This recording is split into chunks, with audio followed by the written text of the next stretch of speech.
طولنا عليكم قوي في انتظاركم لفيلم الأسير، لكن هنعمل ايه؟ احنا مهتمين جدا ان احنا نعمل ابداع يا رب يا رب يا رب يليق بيكم.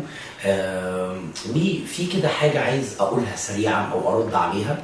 بعض الناس او بعض البوستات انا شفتها بتقول هو فيلم الأسير يعني في بعض النجمات يعني اللي بيعودوا بعد وقت طويل ومش عارف ايه. احب اذكركم باشياء مهمه جدا.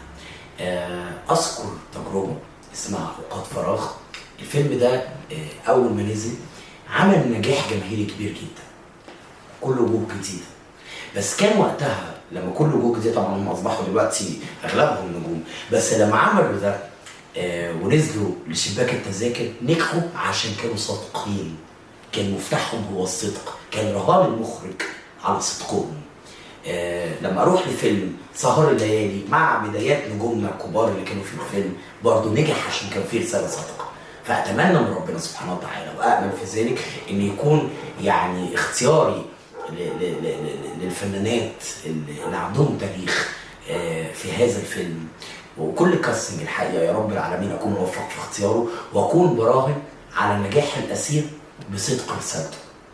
بصدق رسالته. انتظرونا في فيلم الأسير قريبا جدا. اطلنا عليكم، ولكن لما بتاخد وقتك وتصبر بيأتي ثمار الصبر. ان شاء الله نكون موفقين ونقدم لكم عمل يليق بيكم، سينما تليق بيكم يا رب. وده تجربتي الروائية الطويلة الأولى، فيا رب يكتب لنا النجاح ويكون النجاح حلفنا، ولكن دائما وابدا الحكم بعد المشاهده. فشكرا للناس اللي معانا، شكرا للناس اللي ضدنا. في النهايه احنا بنعمل سينما، ولولا اختلاف الاذواق لبارت السلع. بحبكم. باي باي.